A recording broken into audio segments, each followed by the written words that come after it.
지난주 우리는 히브리서 말씀을 시작하면서 믿음이란 무엇인가에 대해서 함께 나누었습니다. 바랄 수 없는데 바라게 하고, 또 볼 수 없는데 또 볼 수 있도록 하는 것이 바로 믿음이다라고 나누었습니다. 그래서 믿음을 갖게 되면은 꿈꿀 수 없는 죄인이 하늘나라 저 천국을 소망하게 되고요. 그리고 하나님과 단절되었던 죄인이 그 하나님을 보고 하나님의 음성을 듣고 그분과 교제하게 되는 놀라운 경험들을 하게 된다고 했습니다. 자, 오늘 이 히브리서 이 11장을 시작하면서 나오고 있는 이 믿음에 대한 이야기가 오늘은 그 첫 번째 인물을 통해서 그것들을 증거하고 있는 것입니다. 자, 누굽니까? 바로 아벨입니다. 이 아벨의 이야기는 창세기 4장에서 자세하게 소개하고 있는데요. 그는 그 존재만으로도 극도의 긴장감을 가지고 있습니다. 왜냐하면 창세기 3장이에요. 인간에게 있어서 가장 절망적인 사건을 다루고 그 이후에 바로 아벨의 이야기를 다루고 있기 때문에 그렇습니다. 여러분이 아시는 것처럼 하나님께서는 자신의 기쁘신 뜻을 따라서 자신의 형상을 따라 사람을 창조하시고, 그리고 그들을 같이 옆에 두며 교제하고 또 그들을 통해서 경배받기를 원하셨습니다. 그런데 아담과 하와가 범죄함으로 그 모든 관계가 완전히 단절이 되어진 것입니다. 하나님 입장에서도 마음 아픈 일이지만 인간의 입장에서도 하나님으로부터 기대할 수 있는 그 어떤 것도 완전히 사라지게 되는 진짜 끝판 절망이 되어진 것입니다. 자, 그 절망 속에서 낳은 아들이 바로 누구요? 가인과 아벨. 이렇게 창세기 4장이 얘기하고 있습니다. 이들의 직업이 창세기에 소개되어지고 있는데, 형 가인은 농부였고 동생 아벨은 짐승을 치는 목자였습니다. 다시 말하면 인간은 이처럼 하나님과의 단절로 인해서 남자는 이마에 땀을 흘려야 식물을 얻게 되었고, 결국 우리 인생이 흙으로부터 왔기 때문에 흙으로 돌아가지는 제한된 인생으로 떨어져 버린 것입니다. 그러나 이처럼 끝모른 절망과 극도의 긴장 속에서도 이 본문의 메시지는 희망이라고 하는 복선을 함께 숨겨두고 있습니다. 바로 가인과 아벨을 통해서 하나님과 단절된 인류가 어떻게 하나님 앞에 나아갈 수 있는지, 나는 너무나 추하고 더러운데 나 같은 죄인이 어떻게 하나님의 존전 앞에 나가서 그분을 뵐 수 있는지, 그 이야기를 바로 창세기 4장이 말하고 있기 때문입니다. 여러분, 그것은 바로 예배입니다. 피조물이 창조주신 하나님께 나아가는 자격 없는 자가 그 거룩하신 하나님 앞에 설 수 있는, 그리고 하나님 앞에 감히 얼굴조차 들 수 없는 자들이 그 하나님 앞에 무릎을 꿇고 그분을 경배할 수 있는 그 유일한 방법이 바로 예배라는 것을 말하고 있습니다. 여러분은 이미 이 가인과 아벨 하면은 여러분의 생각이 벌써 한 가지 사건이 떠오르게 됩니다. 바로 살인입니다. 가인이 동생 아벨을 살인하였다. 여기에 우리 생각이 꽉 잡혀 있어서 사실은 다른 것들을 잘 보지를 못합니다. 그러나 이 가인과 아벨의 이야기는 성경에서 하나님과 만나는 그 예배에 대한 이야기를 첫 번째로 다루고 있는 굉장히 중요한 메시지입니다. 창세기 4장 3절에 보면은 이렇게 기록합니다. 세월이 지난 후에 가인은 땅의 소산으로 제물을 삼아 여호와께 드렸다. 여기서 이제 세월이 지났다라고 하는 것은요, 아담과 하와가 창조된 이후로부터 대략 한 125년 정도 시간이 지난 시점으로 봅니다.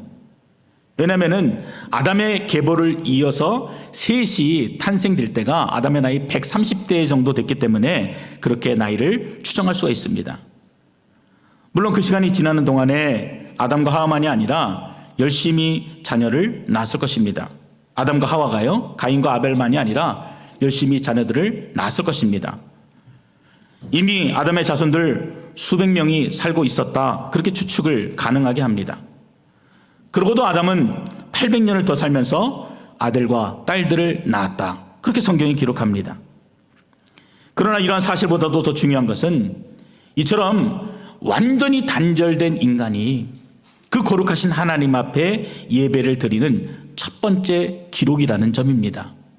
절망이지만 희망을 보여줍니다.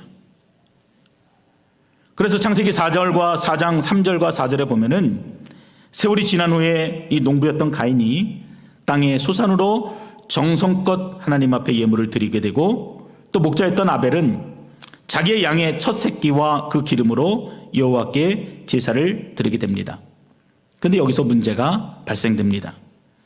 하나님께서 아벨의 제물은 받으시고 가인의 제물은 받지 않으셨다는 것입니다. 사람이 문제이건 제물이 문제이건 무엇인가 지금 이들이 드리고 있는 예배가 잘못되어졌다는 것입니다. 예전부터 이 부분을 많은 목사님이 설명할 때 이렇게 설명했습니다. 하나님께서는요, 농부들보다는 목자들을 더 좋아하십니다. 농사는 성격상 한 곳에 머물면서 정착하게 만드는 성격을 가지고 있습니다. 반면에 목축업은 초지를 찾아서 끊임없이 이동을 해야 하는데, 성경의 이야기는 머무는 이야기가 아니라 이동하고 떠나는 이야기이기 때문에 하나님이 목자들을 더 좋아하시고, 그래서 아벨의 제사를 받으셨습니다. 이렇게 설명하는 것입니다. 그럴듯합니까? 더 많은 이야기는 이런 이야기입니다. 하나님께서 곡물로 드리는 제사보다는 피의 제사, 즉 짐승을 제물로 잡아서 드리는 제사를 더 좋아하신다는 것입니다. 마치 어린아이가 음식을 까다롭게 편식하는 것처럼요, 하나님이 까다롭게 제물을 받으시고 본인이 더 좋아하는 제물이 있다, 이렇게 말씀하셨던 것입니다.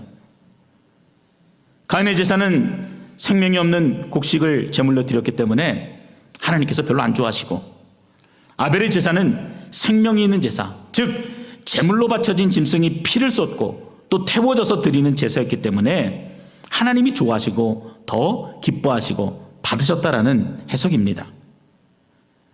근데 여러분, 본문을 이렇게 해석하면은요, 지금도 하나님께서는 목축업을 하는 사람들의 헌금은 기뻐 받으시고, 사무실에서 일을 하거나 저처럼 목회자가 드리는 헌금은 받지 않으신다는 결론에 도달하게 됩니다. 도무지 맞지 않는 해석들입니다. 하나님은 인간이 노동의 대가로 얻은 물질의 일부를 드리는 그 모든 재물을 기뻐하시고 차별하지 않으십니다. 농부 가인이 땅을 경작하여 드린 곡식이나 아벨이 양을 제물로 삼아 드린 것이나 차별하지를 않으십니다. 여러분, 그렇다면 문제는 무엇이겠습니까? 왜 하나님께서는 아벨의 제사는 받으시고 가인의 제사는 거부했다라고 여러분 생각하십니까?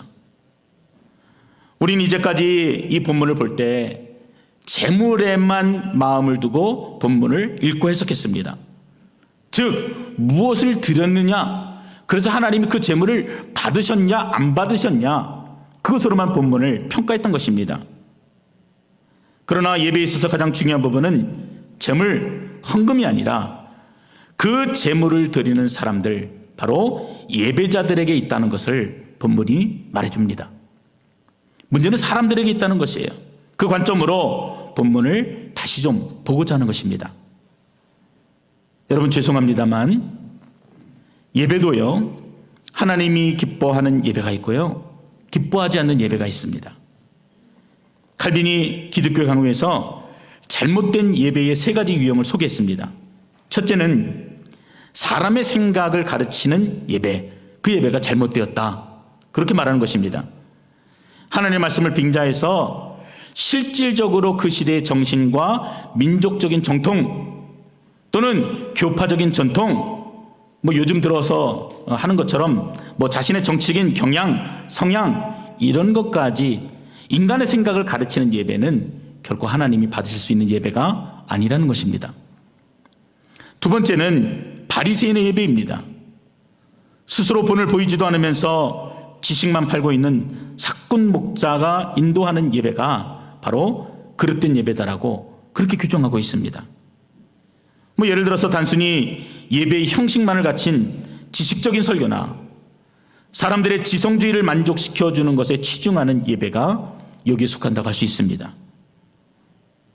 그리고 칼빈은 세 번째로 연극적인 예배를 지적합니다. 분위기와 의식은 우아하고 화려합니다. 음악과 설교는 굉장히 장엄합니다. 인도자는 마치 연극 배우처럼 연기를 하면서 하나님에 대한 경외심 없는 꾸며진 예배를 드립니다. 그리고 앉아있는 교인들은 그 예배를 즐깁니다. 근데 문제는요, 그 예배 안에 하나님과의 만남이 없습니다. 그리고 이에 상응하는 인간의 응답도 없습니다. 겉으로 볼 때는 정열적이고 감성적이고 눈물도 나고 감동도 되고, 연극을 관람하거나 음악회를 참석하는 것이나 감동적인 영화나 드라마를 보거나 명강의를 듣는 것과 별 차이가 없습니다. 희열도 있어요. 그런데 그러한 예배는 삶에 아무런 영향을 미치지를 못합니다. 그 경험 자체를 소중히 생각하고 흠모할 뿐입니다. 이런 예배를 하나님이 받으시지 않는다, 그렇게 칼빈이 말합니다. 여러분, 이 책은 이미 500년 전에 쓰여진 책입니다. 그렇지만 마치 칼빈이 오늘 이 시대의 예배를 보고 말하는 것처럼 우리에게 그렇게 말하고 있지 않습니까? 본문만 이렇게 띄워놓고 말씀의 내용이 없이 자기가 하고 싶은 이야기만 잔뜩 늘어놓는 설교, 여러분 경험하신 적 있지 않습니까? 웃기는 이야기와 수많은 예화로 인해서 본문의 내용이 무엇인지 기억도 나지 않는 설교, 여러분 기억하실 것입니다. 어떤 예배는요, 예배라고 부르기에도 부끄럽게 교회 행사를 위해서 꾸며지기도 합니다. 행사를 해야 하니까 귀빈들을 소개해야 되고, 또 귀빈들 한 사람 한 사람 올라와서 또 인사말을 듣다 보면은 하나님 말씀은 그냥 읽고만 지나갑니다. 이 주객이 바뀐 이런 예배를 여러분 하나님이 받으시겠습니까? 하나님은 예배의 겉모습만이 아니라 그 예배 드리는 자의, 그 예배자의 중심을 보시는 하나님이십니다. 여러분의 마음의 중심은 어떠십니까? 오늘 예배 드리는 우리의 마음의 자세는 어떠합니까? 아무리 좋은 형태를 가진 예배를 할지라도 하나님이 기뻐하지 않으실 수 있다는 것을 보여주는 것입니다. 이사야 선지자가 이사야서를 시작하면서 1장에 보면은 하나님께서 우리가 드리는 제물을 받지 않으신다라고, 아니요, 그 제물을 싫어하고 귀찮아한다라고 그렇게 기록하고 시작합니다. 이스라엘은 열심으로 하나님 앞에 제물을 드렸어요. 숫송아지를 드렸어요. 기름지고 아주 좋은 제물을 드린 것입니다. 암염소를 드렸어요. 그런데도 하나님이 그 제물을 받지 않으신다, 이렇게 말하면서 15절에 그것은 너희 손에 피가 가득하기 때문이다 라고 예배자의 잘못을 정확하게 지적합니다. 악은 버리지 않은 채 거짓되고 속이는 제사, 그 모습이 아무리 화려하더라도 하나님께서는 결코 받지 않으시는 것입니다. 예배는 형태에 있는 것이 아니라 예배자, 바로 그 사람에게 있다는 것을 여러분 꼭 기억할 수 있기를 바랍니다. 그렇다면 다시 본문으로 돌아가서 하나님께서 가인의 제사가 아니라 아벨의 제사를 받으신 이유를 우리가 본문 속에서 찾아봐야 합니다. 가장 분명한 증거는 가인과 아벨의 제물을 설명하는 단어들에서 찾아볼 수가 있습니다. 4장 4절에 보면은 아벨의 예물은 하나님께서 어떻게 설명하냐면은 그 열매는 첫 번째 것이다, 그리고 기름진 것이다, 가장 좋은 것을 드렸다라고 설명하고 있습니다. 그런데 가인의 예물은 무엇라 설명한지 아십니까? 그 앞에 3절에 보면은요, 가인은 그저 땅의 소산물로 제물을 삼아서 여호와께 드렸다. 아벨은 첫 열매 기름진 것을 하나님 앞에 드리고, 가인은 그저 그냥 땅의 소산물로 제물을 삼아 여호와께 드렸다, 이렇게 구별해서 소개하고 있습니다. 여러분, 이 내용을 조금 더 쉽게 정리하면 이런 내용이 될 겁니다. 아벨은 자기 짐승들 중에서요, 자기가 키우는 가축들 중에서 가장 좋고 가장 기름진 양을 제물로 드렸다는 것입니다. 근데 사실은 그뿐만이 아닙니다. 아벨의 예배는 집을 떠나기 전, 제물을 드리기 훨씬 이전부터 하나님 앞에 드리고자 하는 예배의 마음이 있었습니다. 양을 키우면서 이미 아벨에게는 구별되어진 양이 있었어요. 그래, 저놈을 드렸으면 좋겠다. 내가 가진 것 중에 가장 아름답고 가장 튼튼하고 가장 보암직한 저놈을 하나님 앞에 드려야 되겠다 하고 이미 구별된 마음을 가지고 들판에서 예배를 드렸던 것입니다. 그리고 새끼를 낳을 때, 그리고 그 양이 자라게 될 때 이 제물은 특별하게 구분해서 하나님께 드려야겠다는 마음을 가지고 정성껏 보살펴 왔던 것입니다. 하나님에게 있어서는 이 모든 행동 하나하나가 다 예배인 것입니다. 그렇다면 가인은 어땠을까요? 예배에 대한 준비를 했다라고 생각하십니까? 근데 본문을 읽어보면 그런 느낌이 나질 않습니다.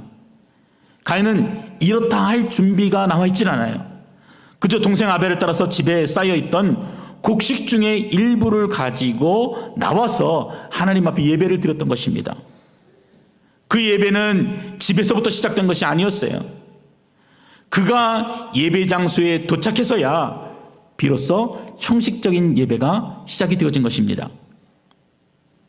아벨은 온 마음을 다해서 예배를 준비하고 사모하는 마음으로 정성껏 하나님 앞에 예배를 드린 것이고, 가인은 형식에 치우쳐서 그냥 그렇게 예배를 드렸던 것입니다. 요즘 말로 하면은 예배를 해치웠던 것입니다. 주일에 버틸 만큼 버티다가 억지로 일어나서 그래도 예배는 드려야겠기에 끌려가다시피 교회에 나왔습니다. 주머니에 있던 구겨진 돈으로 헌금하고 대충 졸다가 집에 가는 것입니다. 예배를 때웠다 이렇게 얘기합니다. 지금 가인과 아벨에게 있어서 여러분 이 예배가 얼마나 중요합니까? 처음에 여러분에게 말씀드렸던 것처럼 희망이 없는 인간의 모습, 그리고 가인과 아벨이 그 첫 번째 희망의 문을 열어가고 있는데 그것이 바로 예배인데, 가인과 아벨이 이처럼 차이나게 그 예배를 받아들이고 행하고 있었던 것입니다. 그래서 오늘 히브리서 기자가 한마디로 그 내용을 정리합니다. 오늘 본문을 다시 읽어보면은 믿음으로 아벨은 가인보다 더 나은 제사를 하나님께 드림으로 의로운 자라 하시는 증거를 얻었으니 하나님이 그 예물에 대하여 증언하심이라. 그가 죽었으나 그 믿음으로써 지금도 말하느니라. 아벨이처럼 중심을 다해 정성껏 온 마음을 다해 삶으로 예배를 드렸기 때문에 하나님께 그 믿음이 인정받고 의롭다 칭함도 받고 모든 이들에게 믿음의 선배로 기억이 되어지는 인물로 기록이 되어지지만 가인은 분명 달랐다라는 것입니다. 여러분, 하나님이 오늘 이 아벨이 드린 제사에 대해서 그가 완벽한 제사를 드렸기 때문에 내가 받았다 이렇게 기록하고 있지 않습니다. 그의 믿음이 완벽한 믿음이다 그렇게 말하지도 않습니다. 분명 하나님과의 관계는 깨어졌어요. 그것도 바로 자신의 부모님의 죄 때문에 모든 자유와 영원한 생명이 완전히 무너져 있는 상태였습니다. 그 깨어진 관계 속에서 자신이 해야 될 일들을 찾아서 아벨은 최선의 예배를 드렸던 것입니다. 저는 여러분의 예배가 살아있기를 원합니다. 형식적이고 습관적이고 종교적인 예배가 아니라 아벨이 그렇게 예배했던 것처럼 온전한 예배, 미리 준비하여서 마음을 다하여 하나님 앞에 정성껏 드리는 예배, 그래서 진실한 예배자의 모습이 여러분 안에 충만하시기를 주님의 이름으로 축원드립니다. 제가 말씀드린 적이 있죠. 예전에 저희 믿음의 선배님들은요, 비록 전쟁 이후에 시장통에서 치열하게 하셨지만 일주일 내내 헌금 드릴 돈을 구별했습니다. 장사하면서 이것저것 다 모아서 그냥 앞치마 속에다 꾸겨놓았던 돈 중에서 가장 깨끗한 돈들은 따로 모으셨어요. 그리고 토요일 저녁이면은 그렇게 모은 지폐를 다시 꺼내서 다리미로 다려서 연보라고 봉투에 써서 그리고 교회에 나와서 헌금했습니다. 또 지금은 없지만 그때는 성미라는 것이 있었습니다. 밥을 지을 때마다 사례를 드릴 수 없었던 교육자들이나 자기보다 더 가난한 이웃을 위해서 쌀을 구분했던 것입니다. 한 숟가락씩, 2숟가락씩. 여러분, 이 쌀을 구분할 때마다요, 이분들은 예배를 드린 것이에요. 마음을 다해 드렸던 것입니다. 그래서 믿지 않는 아버지가 먼 길을 떠나면은 믿음이 좋은 어머님들이요, 가난한 목사님 댁으로 쌀을 퍼 나르기도 했습니다. 그리고 자녀들에게 가르치시기를 교회가 어려우면은 11조 말고 13조, 15조라도 해야 한다. 그게 교회가 처음 세워질 때의 헌금이었다라고 자녀들을 가르쳤던 것입니다. 이처럼 예배는 정말 진심으로 하나님을 닮고자 하는 그 마음의 소원으로부터 우러나는 것입니다. 그렇게 살고자 하는 일상의 연장선에서 드리는 것이 참된 예배인 것입니다. 이제 마지막으로 예배에 실패하는 자가 어떠한지를 우리가 함께 살펴보기를 원합니다. 다시 창세기로 돌아가서 4장 5절과 6절에 보면은 가인과 그의 재물은 받지 아니하신지라 가인이 몹시 분하여 안색이 변하니 여호와께서 가인에게 이르시되 네가 분하여 함은 어찌 됨이며 안색이 변함은 어찌 됨이냐. 가인은 자기가 그래도 할 만큼 했는데, 남들처럼 했는데 지금 자신의 예배가 거절당한 것에 대해서 어떻게 했다고요? 분노했습니다. 자신의 예배를 받아주신 하나님이 이해되어지지 자신의 예배를 받아주지 않으시는 하나님이 지금 이해되지 않고 용납되지 못하는 것입니다. 여러분, 그런데 받고 안 받고 그 주권은 누구에게 있습니까? 하나님께 있어요. 우리에게 있는 것이 아니에요. 근데도 그것이 거절되었다 생각하면서 착각을 하고 있는 것입니다. 왜 이만큼 헌금했는데 왜 내 예배가 거짓인가? 여러분, 이해가 안 되죠. 내가 30년 동안 매일 나와서 예배를 드렸는데 무엇이 나에게 잘못되어 있다는 것인가? 말씀을 들어도 그 말씀이 내 마음에 파고들지 못하면은 그렇게 분노하고 이처럼 하나님 앞에 당당히 서게 되는 것입니다. 그러나 명심하십시오. 인간은 결코 하나님께 예배에 대해 그 어떠한 것도 강요할 수가 없다는 것입니다. 이것이 창세기 1장부터 지속적으로 말씀하신 부분입니다. 태초에 하나님이 천지를 창조하시니라. 하나님은 창조주시고 우리들은 피조물이라는 분명한 구분을 하시고, 그래서 아무리 과학이 발전하고 지성이 뛰어나더라도 우리는 여전히 피조물에 불과하다는 것을 말씀하고 있는 것입니다. 여러분, 그래서요, 이 가인이 아벨을 미워했습니다. 시기했습니다. 신앙생활을 잘하는 사람, 하나님을 닮아가려고 세상에서 몸부림치며 살아가는 믿음의 사람들을 본받고 또 자신을 고쳐나가지는 못할 망정 시기하고 질투했던 것이에요. 그뿐만 아닙니까? 결국 아벨을 죽이기까지 했던 것입니다. 그래서 이 일로 인해서 아벨은 인류 최초의 살인사건의 피해자가 되었고, 그것도 가족으로부터 살해당하는 결코 씻을 수 없는 아픔을 겪어야만 했습니다. 예배를 드리는 우리들의 마음에는 그런 잘못된 감정들이 함께 있습니다. 형식으로 자신의 부족과 위선을 덮으려고 합니다. 나의 행위로 스스로 높아진 그 마음을 겸손으로 위장합니다. 거절감이 잘못된 감정이라는 것을 알면서도 분노하고 절제하지 못합니다. 그리고 그 모든 잘못된 감정을 정당방위로 포장하기 위해서 결국엔 살인까지 하게 되는 것입니다. 사랑하는 성도 여러분, 참된 예배를 드려야 합니다. 주일만 예배를 드리는 것이 아니라 일상 속에서 늘 예배자로 살아가셔야 합니다.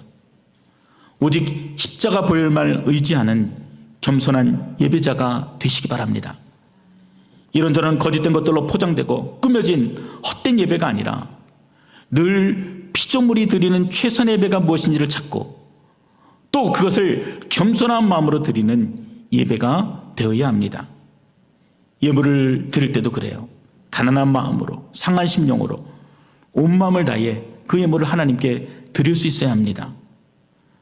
우리에게 있어서 이 예배가 얼마나 소중한지, 여러분, 이 예배가 얼마나 우리에게 특권인지를 늘 기억하고 감격하는 자는 이처럼 진실한 예배를 드릴 수밖에 없는 것입니다. 여러분의 예배 가운데 무엇이 잘못되어 있습니까? 나는 하나님 앞에 나왔는데 나에게 정말 깨달아야 될 부분과 오늘 주님이 내게 말씀하시는 그 귀한 음성은 무엇이라고 생각하십니까? 아벨은 억울하게 죽었지만 그 누구보다도 하나님께 인정받고 귀히 여기는 복된 삶을 살았던 인물로 성경이 기록합니다. 우리도 언젠가 주님이 부르시게 되면 달려가야 할 것입니다. 아벨의 믿음이 하나님께 인정받고 또 그분의 품에 넉넉하게 안겼던 것처럼 그 마지막 날에 나를 보내신 이 땅에서 믿음을 지키기 위해 참된 예배자가 되기 위해 흘린 눈물이 결코 헛되지 않았다는 것을 인정받고 또 위로받는 하늘의 은혜가 여러분 안에 있으시기를 주님의 이름으로 축원드립니다. 기도하겠습니다.